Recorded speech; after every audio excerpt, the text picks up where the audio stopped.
O Senhor esteja convosco. Ele está no meio de nós. Proclamação do Santo Evangelho de Jesus Cristo segundo São Lucas. Glória a vós, Senhor. Estava chegando o tempo de Jesus ser levado para o céu. Então ele tomou a firme decisão de partir para Jerusalém e enviou mensageiros à sua frente.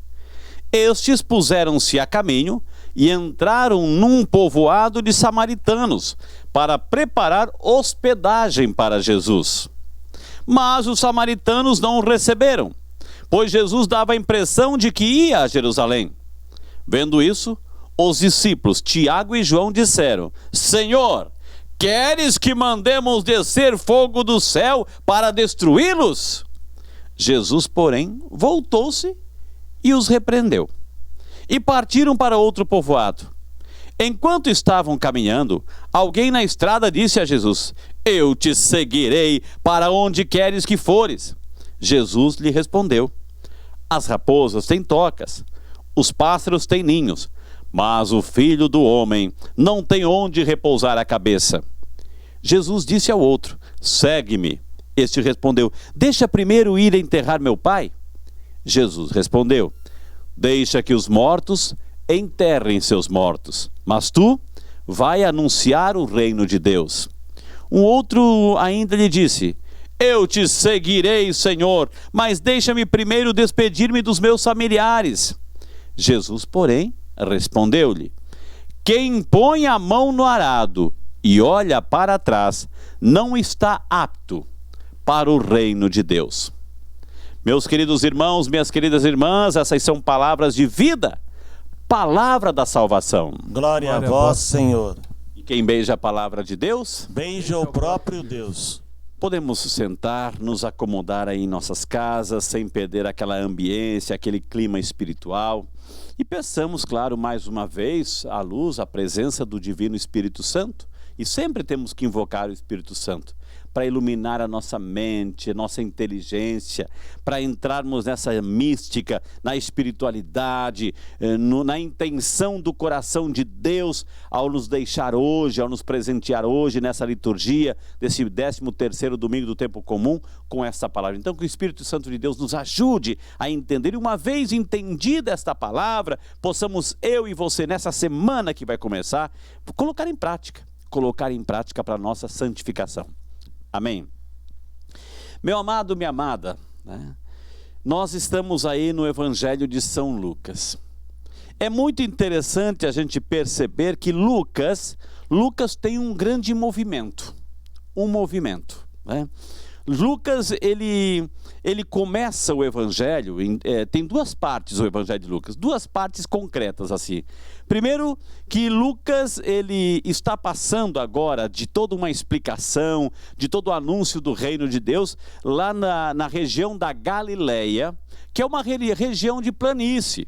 Lá na Galileia tem aquele grande lago, o Lago da Galileia, o Mar de Tiberíades, enfim. Tem cidades como Magdala, Cafarnaum, Caná da Galileia, enfim. São cidades assim, litorâneas, são cidades da planície.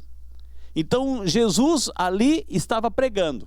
Mas agora, a partir do Evangelho de hoje, Jesus inclusive começa o Evangelho de hoje dizendo assim, ó, estava chegando o tempo de Jesus ser levado para o céu. Então, a partir desse momento, há uma guinada no Evangelho de Lucas. Uma outra parte, até então, Jesus estava na planície, Jesus agora começa a subir da planície ao planalto. Da planície ao planalto, né? Então Jesus começa uma caminhada de subida. Para quem já esteve na Terra Santa, para quem conhece um pouco a geografia de Israel, sabe que Jerusalém fica no alto da montanha, ou seja, para sair da Galileia onde Jesus está, aqui embaixo, para ir a Jerusalém é uma subida. Então Lucas tem essa dinâmica. O Evangelho de hoje, o Evangelho de Lucas é um movimento da planície ao planalto, da planície à subida até Jerusalém e de Jerusalém para o céu. Por isso que o evangelho começa dizendo assim, estava chegando o tempo de Jesus ser levado para o céu. Então Lucas quer nos conduzir da planície a Jerusalém e a Jerusalém ao céu. Então é uma subida, o evangelho de Lucas é uma subida, isso é muito importante. Eu não sei se você, se alguém está acompanhando, já fez assim algumas caminhadas assim, quando está caminhando no reto, assim, é normal, a gente está caminhando, dá aquele trotezinho, a caminhadinha que faz bem para a saúde, enfim, mas quando a gente começa a caminhar numa ladeira, né? Numa subida, gente, é difícil demais. É difícil demais. Quem já fez aqueles famosos testes ergométricos que o cardiologista de vez em quando pede, eu já fiz várias vezes, enfim, começa reto, né? A gente começa naquela esteira reta, mas depois o próprio técnico, o cardiologista que está lá, começa a inclinar um pouquinho a esteira e começa como simulando uma subida. É muito difícil uma caminhada, uma subida, né? De uma montanha, de uma serra. É muito difícil, é muito penoso, sacrifício, mas é exatamente isso que Jesus está nos ensinando.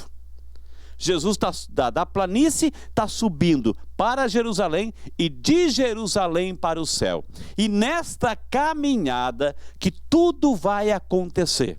E nós vamos aprofundar qual é a grande mensagem do evangelho de hoje. A gente vai ver quão profunda é esta mensagem. Então, o Lucas nos convida a acompanhar Jesus numa subida. Aliás, a nossa vida espiritual é uma subida. A nossa caminhada espiritual, não podemos ficar no raso, não podemos ficar só na mesmice, temos que subir, temos que evoluir, temos que crescer. A nossa caminhada é uma caminhada para o céu. A nossa caminhada aqui na terra é uma caminhada para o céu, desejar o céu. E é isso que Lucas, e é isso que o evangelho de hoje está nos ensinando. Só o que começa a acontecer, né? Jesus, o evangelho aproximou-se, o tempo de Jesus subiu ao céu. E aí tem uma expressão que diz assim, Jesus tomou a firme decisão.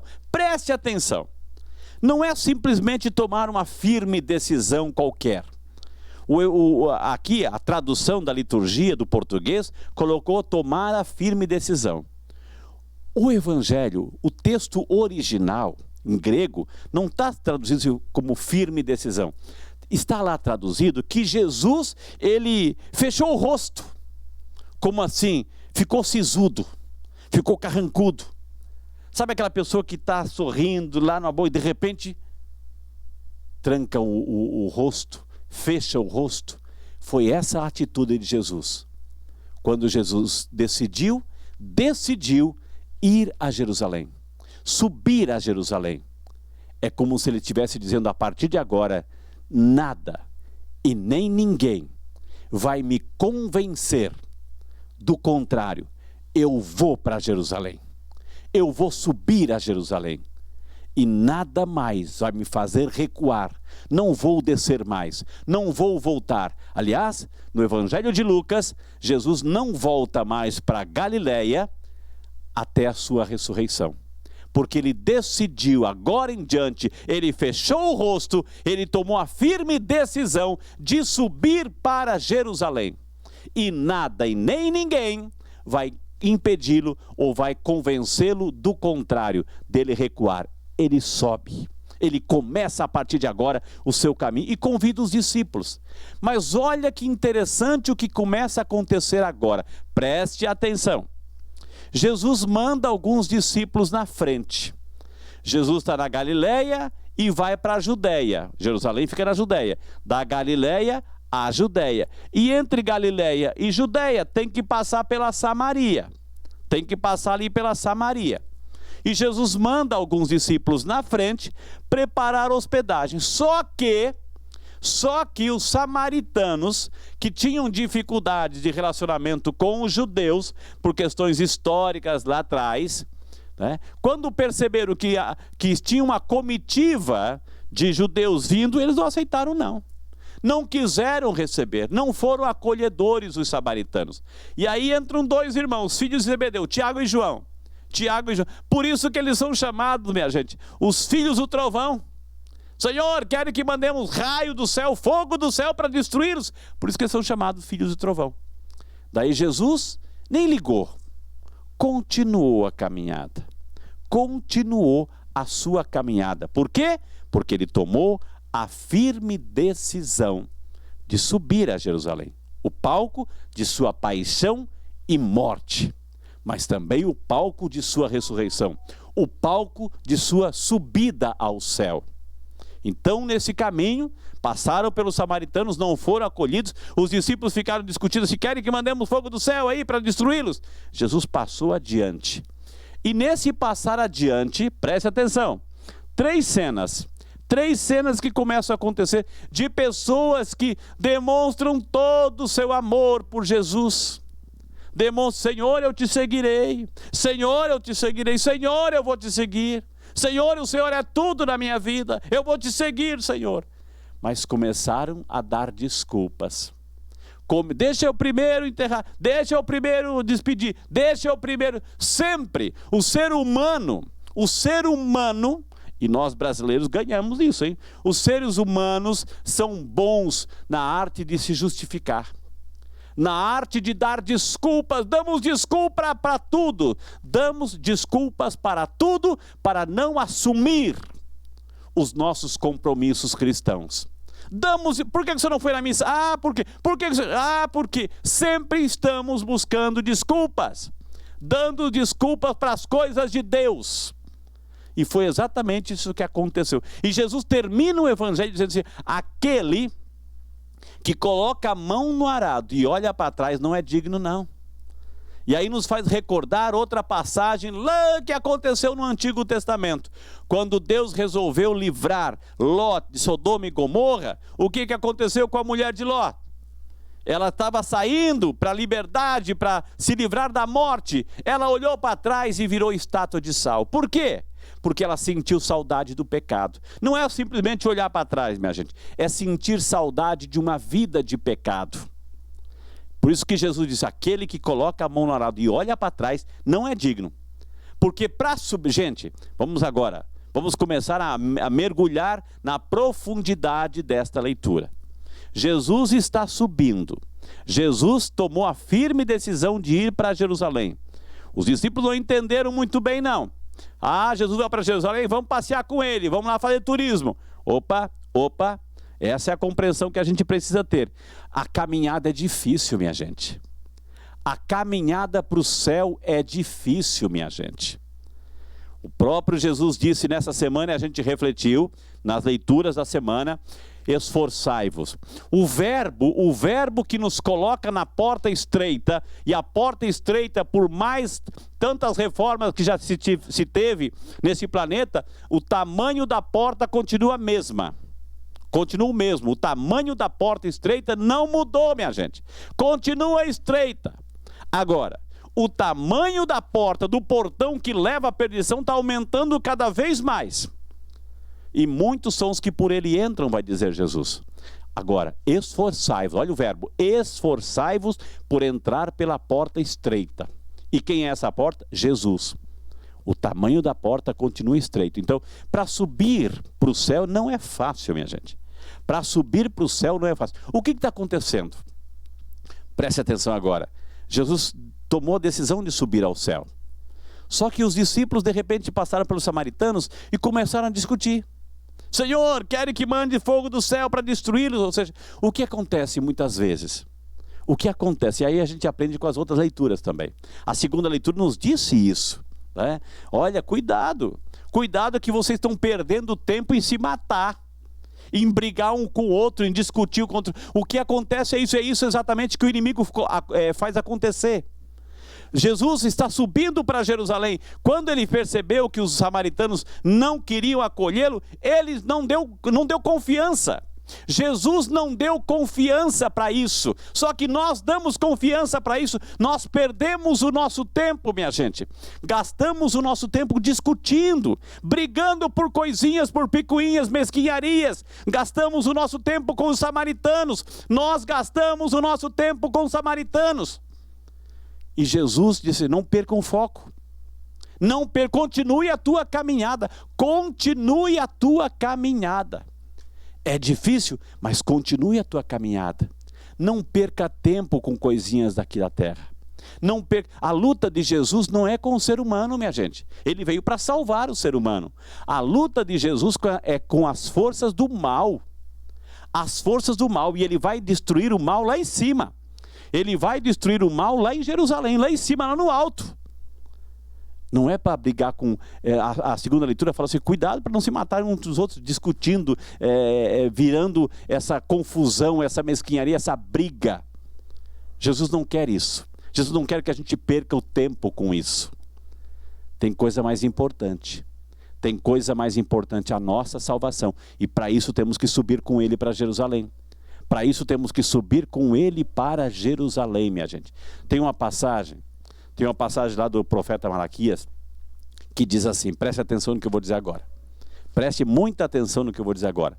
Diz assim que tem uma passagem que, no final dos tempos, no grande momento do juízo final, os pagãos vão perceber. Eu chamo pagão toda aquela pessoa que se afasta de Deus, toda aquela pessoa que briga com as coisas de Deus, todas aquelas pessoas que não estão nem aí, que são indiferentes à fé, à religião, todas aquelas pessoas, preste atenção, todas aquelas pessoas que defendem ideologias, que batem palma para aborto, que concordam muitas vezes com essas situações, com essas correntes que a gente vê no mundo de hoje. Diz o texto de Malaquias que no final dos tempos, no juízo final, quando as pessoas vão começar a perceber que você é de Deus, que as pessoas de Deus, elas continuam firmes na fé, as outras pessoas vão tentar agarrar você. Vão tentar agarrar, porque o desespero vai tomar conta. Porque o desespero vai tomar conta e vão tentar agarrar os filhos de Deus, agarrar as pessoas de bem, porque o desespero vai tomar conta. Por favor, me ajude, porque agora eu descobri que você tem um Deus verdadeiro. Então, meu amado irmão, minha amada irmã, diante de tantas ameaças, diante de tantos desafios que a gente vive, tantas notícias que a gente todos os dias vive, muita gente batendo palma para situações de pecado, culturas de morte, defendendo a morte. Esse pessoal, no juízo de Deus, vai entrar em desespero. Então, por favor, não saia do caminho. Você cristão, você que é católico, você tem a obrigação, em nome do Evangelho, de defender a vida, de não ir nessas correntes, de não concordar com o modismo de hoje. Você tem o Evangelho ensinado pela igreja, 2000 anos de história. Não perca a sua fé, siga firme, continue a subida, não fique perdendo tempo brigando com os samaritanos do dia a dia. Continue a sua subida. Está difícil a sua subida? Descansa um pouquinho, mas não para, suba com os seus valores, com os seus princípios, porque que vai dizer Jesus? Aquele que coloca a mão no arado e olha para trás, que desiste, ou se perde no caminho, se desvia, não é digno do reino. E Jesus, como disse aqui, a gente refletiu outras vezes, Jesus, minha gente, Ele veio para todos. Jesus se encarnou e veio para salvar toda a humanidade. Essa foi a intenção de Jesus. Veio para salvar toda a humanidade. Mas, infelizmente, nem todos serão salvos. Não sou eu que estou dizendo. Esforçai-vos por entrar pela porta estreita, porque larga e espaçoso é o caminho que conduz à perdição. E disse Jesus, muitos são os que vão cair. Jesus veio para todos. Continue a tua subida. Continue a tua subida. Diante de tantos desafios, diante de tantas ameaças, não desista. Permaneça firme na fé que você aprendeu. Permaneça firme no Evangelho. Permaneça firme na doutrina. Porque, como diz a profecia, no final dos tempos, não se assuste. Não se assuste se você é hoje na sua família. Não se assuste se você é desprezado, abandonado, ignorado. Mas continue firme na fé. Porque lá na frente você vai ver o que vai acontecer. Outros vão começar a recorrer a você. Vão começar, por favor, reza por mim. Por favor, por favor, por favor. Porque vão ver em você uma pessoa de fé, de valores, de princípios, que não negociou a sua fé com o diabo, com o inimigo. Que não cedeu ao pecado, mas permaneceu firme, continuou a sua subida. Continue a sua subida. Jesus tomou a firme decisão de subir para Jesus. Continue a sua subida, porque não é uma subida qualquer, é uma subida para o céu. Amém? Creio em Deus Pai.